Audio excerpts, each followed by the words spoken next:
Welcome to One Man's Tracks, the secondhand music channel. It's time for a bit of an untimely year in review video going over my top 20 albums that I discovered last year through my thrift shop discovery challenge here, and just briefly going over my favorites, the finds that really blew my mind, and want to highlight and kind of rank them here because I don't really score my albums while I go. It's more of a retrospective kind of thoughtful process where I'm just figuring out what the heck it is and why I like it so much, and I come back here in these videos and organize them and kind of rank them in a somewhat of an order. It's a mess and it's genre-wise all over the place, so I don't know how anybody manages to make these lists, but here's how I did it. Here's how I ranked them. These are my top 20 albums from 2022, thanks to thrift shopping and whatever secondhand madness I came across. So I'm going to be quickly now jumping through 5 honorable mentions, getting into the top 15, top 10, top 5. It's a list. We're getting into it. Let's go. Honorable mention, number 1. Delirium Semantic Spaces, an electronic, drifty, world beat ambient record that floats along with some nice vocals here and there. Sure, it's a bit dated, but it's a vibe nonetheless. Delirium, check it out. All these reviews are linked in the description. I got playlists and all that fun stuff for you to check out. Honorable mention, number 2, is Supernova's Ages 3 and Up. Just such a fun, playful, preteen pop punk album that is just out there and kind of a little crazy and wonky, and I just have these fun little songs bouncing around my head for months after listening to it still, so Supernova, Ages 3 and Up, honorable mention. Honorable mention number 3 is the Suicide Machines' Destruction by Definition, such a free-flowing ska punk project with some fantastic hardcore chorus breakdowns. It's just a lot of fun, it goes hard, and it's really just a blast, so get into it if you're into ska punk at all. Suicide Machines, James Navarro, gay old time. Honorable number 4 is the Suicide Machines' Lights, Camera, Revolution. This thrashy, metallic punk rock. It has a phenomenal attitude and perspective. Mike Muir sings these great songs that just really are positive in nature, but they just have so much rage behind them and such great emotional mixes. It's a good time. Check this out as well. Honorable mention number 5, an album, a single that if it were an album, it would be easily in the top 10 this year. Sigur Ros's Vaka. My goodness, this is a blissful escape. It's so free and so open and vast and captivating. Jonsi is really just a gorgeous vocalization on top of all this really wild and kind of foreign soundscape that Sigur Rós creates. It's magnificent, it's spectacular, it goes off, and it just has such beautiful waves of emotion, and the music videos that are attached to this little single are such a blast as well. Just they take you through that journey all over again. Wonderful music. Sigur Rós, my single review is down there with everything else, and get into this album that it comes from, the entitled album. Rackets. Those soaring, reflective soundscapes bring us into our top 15 now. My 15 favorite albums, starting out with The Tea Party's Splendor Solace, a brooding, atmospheric mix of classically adapted, heavy-hitting, hard rock and roll. This record rocks, and I went and saw these guys play just last year, and it turning 30 this year, it made me think maybe they won't still be playing it, but these tracks endure and they continue to rock live. Check it out. Check out The Tea Party. This album rocks. I have great respect for those guys. Number 14 is the Cardigans, Gran Turismo. These Swedish alt-rockers come in with this moody, catchy blend of alternative rock that just is so melodramatic. It's such a ride, and it really is theatrical in nature and shifts from what they were and really brings a new emotive blend to this already very catchy and entertaining group. So, Cardigans, Gran Turismo, number 14. Number 13 now is Fox Confessor Brings the Flood by Neko Case. A harmonic, whimsically delivered, emotional journey that learns from its trials and tribulations and moves towards a really beautifully graceful acceptance. It's very wintry, it's sprinkled with just fun little great feel-good tidbits and just washes over me nicely every time. I think Neko Case is underrated, and you should check out this album and some of her other stuff too. Another underrated group in a completely different lane, it's number 12, Fuck Dubs, The Chemistry of Common Life. This is a radical fusion of indie and hardcore music, making for such a heavy-duty and thoughtful post-hardcore record that has just so much under the hood, so much to dig into, and really the band in general has such an expansive catalog that they've got so many good tracks in. I highly recommend you check out this as well as that one with the light bulbs on it. I can't remember the name, but it's a classic as well. On to my 11th favorite album from last year. It's Holes, Live Through This. And sure, it's maybe not as technically impressive as a lot of the albums I talked about last year, the ones that didn't even make the list, sure, but this is just too damn much fun. It's simple, noisy pop that kicks ass. It's unabashed grunge that is fun to just come back to again and again. So, number 11 goes to Courtney. Hole, there you go. Almost into the top 10, so let's just keep going and run right through it. Number 10 is Worldwide Underground by Erykah Badu. It's groovy, empowered, infectious, and self-assured, funky hip-hop that has such tremendous swagger and some great beats by the Frequency crew. I love it. I love her catalog. She's worth getting into. Another underrated artist in my opinion with just a cool attitude and total overall vibe. Erykah Badu, number 10. Moving on down the line, we've got another beauty for you. In fact, a beautiful freak.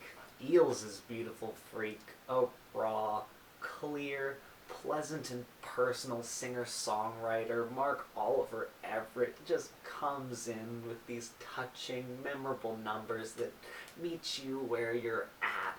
It's just so gorgeous and so accepting, and I just think it's a dream to listen to. So get into Eels, another underrated artist that has a great catalog. So once you've checked out all these reviews, I've given you even more homework to do because their back catalogs are fantastic. Don't even stop where I got you started. Next up at number 8, we have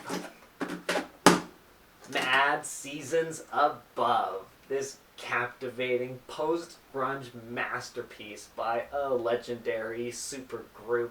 This dark, rockin', jazzy struggle of an experience is phenomenal. It's a masterpiece, like I said. This lightning in a bottle record really is just such a trip and such a look into the dark and twisted minds of addicts trying to work their way out, and just it's powerful stuff. It's got classic tracks, and it's definitely worth checking out, as well as these artists' other bands is just phenomenal. Mad Season Above. At number 7, I have Tori Amos's Boys for Pele. She is absolutely in charge here and bubbling over with a white-hot creative fury. She dazzles with her potent piano playing with such mastery that she completely redefines and revives an out-of-date art form with an undying elegance. She just pops off with this emotional slammer. It is huge, it is intense, it has these huge waves that crash over you as you listen. She is spectacular. It is spectacular. Boys for Pele, Tori Amos, just wow. Brilliant. At number 6, we have one of the only 80s albums I discovered and talked about last year, and you wouldn't know or care if you listened to it because this thing is timeless. The Violent Femmes self-titled debut album. It's a classic piece of Americana, folky, pop rock fusioneering that's for the ages. My, does it just hit and hit and hit. Sure, you might know Blister in the Sun, but this record is worth just diving in through because it's a non-stop party, and somehow it's still not even in the top 5. These next ones must be pretty good because, my goodness, this thing is a ton of fun. What a blast. Big 5 time, starting with Animal Collective's Feels. This is the band at their most triumphant, their most blissful, a colorful indie rock album that feels so cozy and warm. It's a beautifully heartfelt oral soundscape I love to lose myself in, and another band with an incredible, diverse back catalog that is just such an adventure to explore through. So, Animal Collective, number 5 on the list, Feels. What a great album. Number 4. Don't tell anyone, it's Mr. Bungle's Disco Volante, a totally wild, completely fearless foray into the incredibly unpredictable world of metallic carnival rock. It's ugly pop at its finest. Mike Patton is a maniac. This is controlled, coordinated chaos that is mind-blowing. It's a magnificent mess that I don't really understand, don't really want to understand, and love getting plinkoed around as it rocks my sock completely off. Mr. Bungle's Disco Volante, it's an experience. Try it out. Hooey, number 3, it's getting heavy duty.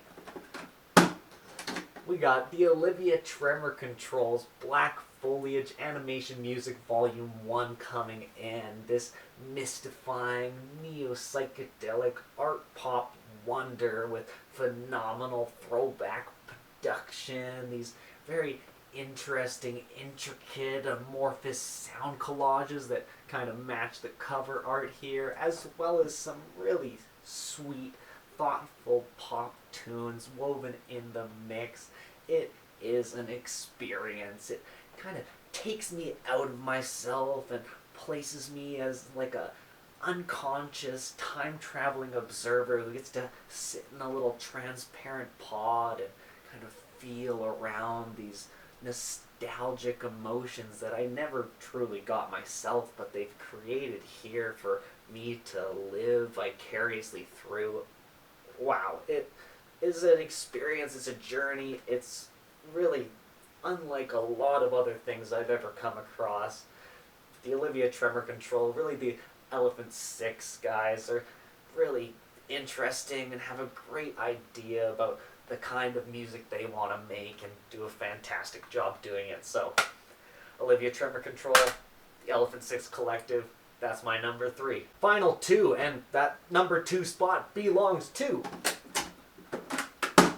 Mike Patton once again, but this time with Faith No More and their Angel Dust release. Woo-wee! This is an incredible, theatrical, vulnerable, metallic mix that is so thrilling in its eclectic experiments. It borderlines on every little fun genre you can imagine, from metal to funk to pop to all sorts of other wacky stuff in here. It's a progressive mix that completely boggles the mind, and each of these tracks have such perfectly crafted sonic arcs that you cannot skip even one single number here. It is a forever classic. I love this record. It very nearly made it to number 1 in my list this year, and it might sneak up one of these other years, but you'll never know. So for now, Number 2, if you don't know, you better go figure out, and if you know, you know. Angel Dust, Faith No More, second best album I found in 2022. Number 1! My favorite record discovery of last year comes in the form of Beck's Midnight Vulture. As an artist, I went through from top to bottom, ranking every single one of his releases, and came out with my absolute favorite. This electro-funky, hip-poppy project manages to perfectly encapsulate not just the music of the 90s, but the wide open possibilities of pop music in general as the millennium comes to a close. An aloof and unencumbered, exuberant record that just never fails to get me dancing and singing along like a fermented flamingo trying to keep up with these Midnight Vultures. Oh, it's a blast, and I just can't help myself but put this right at the top because you put it on, I'm smiling. That's the way it goes. I love music that makes me happy, that makes me think, and this theatrical, diverse mix really shows with all these last 4, 5, 6, whatever albums I covered today. My goodness, so good, so worth your while. Check them out down in the description. Let me know your favorites in the comments. Thank you a million for watching, guys. I'll see you on the next one.